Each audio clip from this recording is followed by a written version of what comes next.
Greetings everyone, welcome back to Blade Bias. Today we are diving back into Ted's Balisong case that he sent me as a temp trade, and today we are looking at the Jimpy Mashin Trainer.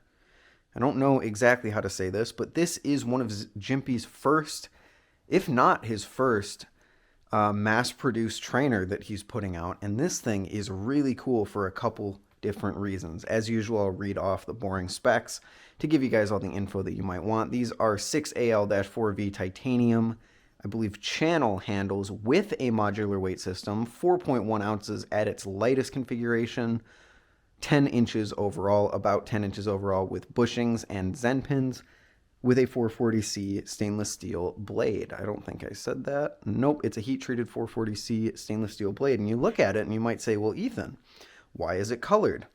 This thing very cleverly uses a system where instead of full hole cutouts in a trainer blade, it uses pockets.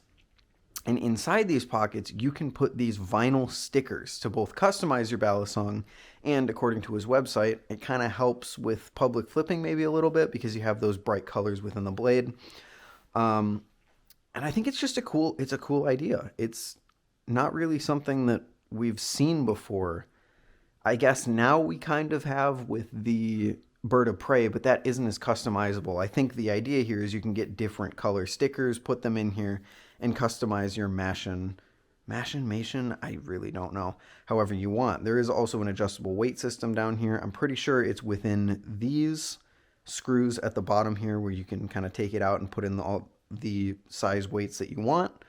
But this thing is pretty cool overall. This is my first Jimpy product that I'm checking out outside of Blade Show. I actually did try this out at Blade Show. I talked to Jimpy during, what was the name of that flipping competition? During the Blade Show flipping competition, it's not West Coast Flipping Championship. That's on the West Coast, Ethan. What is wrong with you? Blade HQ's flipping competition at Blade Show. Sorry, it's late. My brain just isn't working.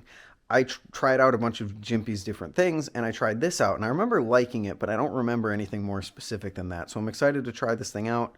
Huge thank you to Ted for sending this thing out for me to try temporarily. Let's give the Mashin Trainer, Mashin, gosh, I'm going to do that the whole video, a flip, shall we? Ooh.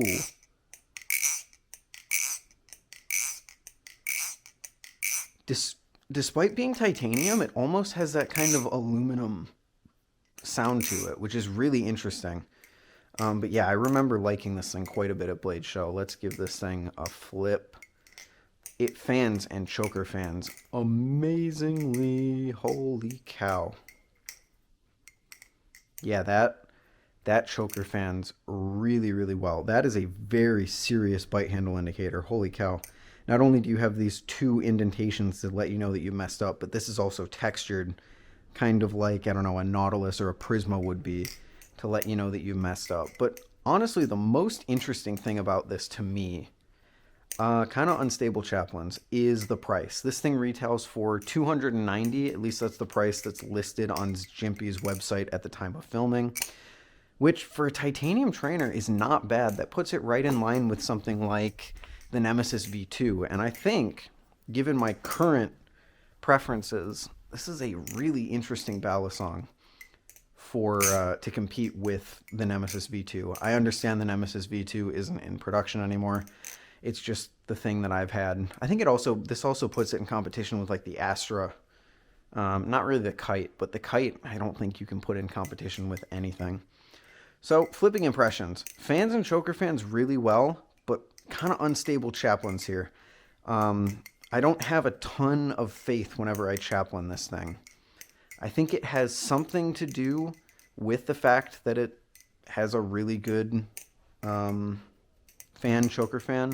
So maybe a little bit of blade weight here, especially since there isn't any hole cutouts to kind of relieve any weight. Sure, you have these pockets here, but ultimately there is still steel there that's going to be pushing the weight of the balisong more towards the blade, which in my opinion is not a bad thing until it starts to affect chaplains and rollovers, which it kind of feels to my first impressions here that it is.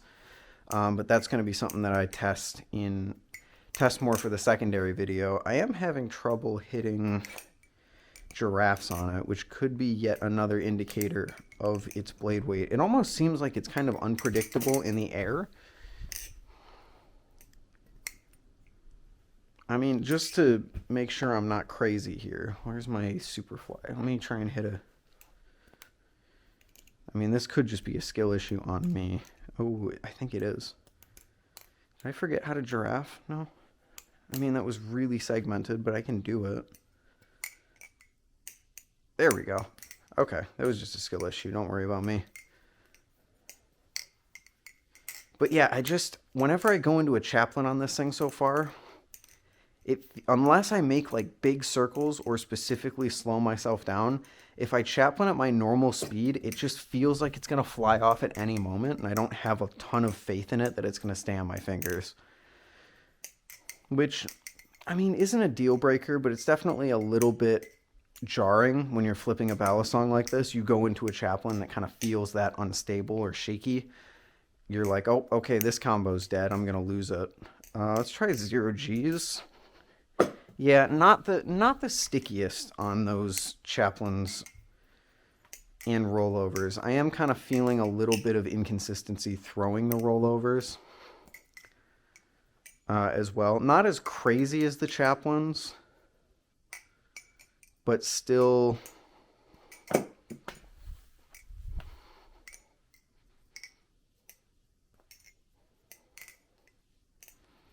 still noticeable for sure. I think it's something to do with the momentum.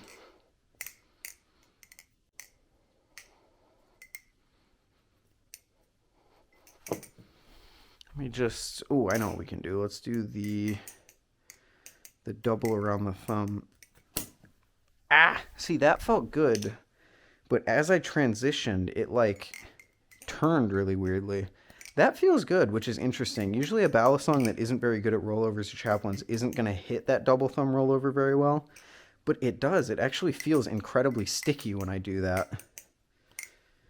And even the transition to the middle finger here.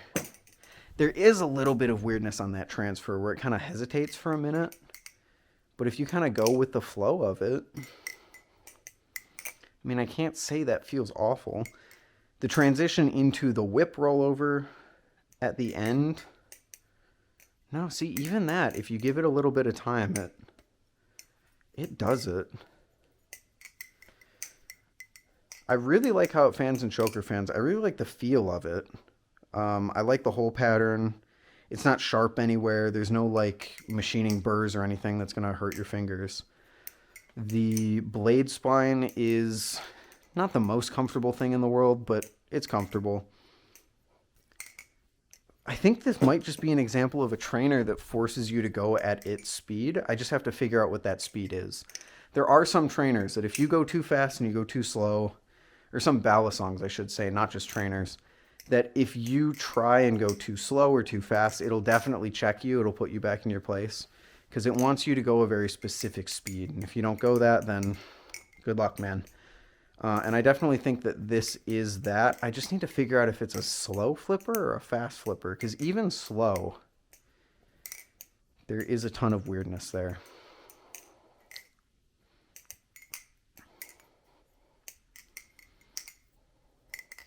Overall, I am impressed, though. It's a solid feeling balisong for $290. Not bad at all. This blade system's really, really interesting, and it's just nice to see trainers from Jimpy. As someone who prefers trainers over live blades, just because I don't like dealing with being cut. Yeah, very impressive.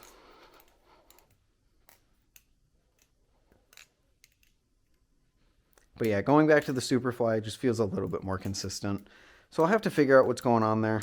We'll catch up in the update video, but until then, huge thank you to Ted for sending this stuff over, and I'll see you all in the next one. Later.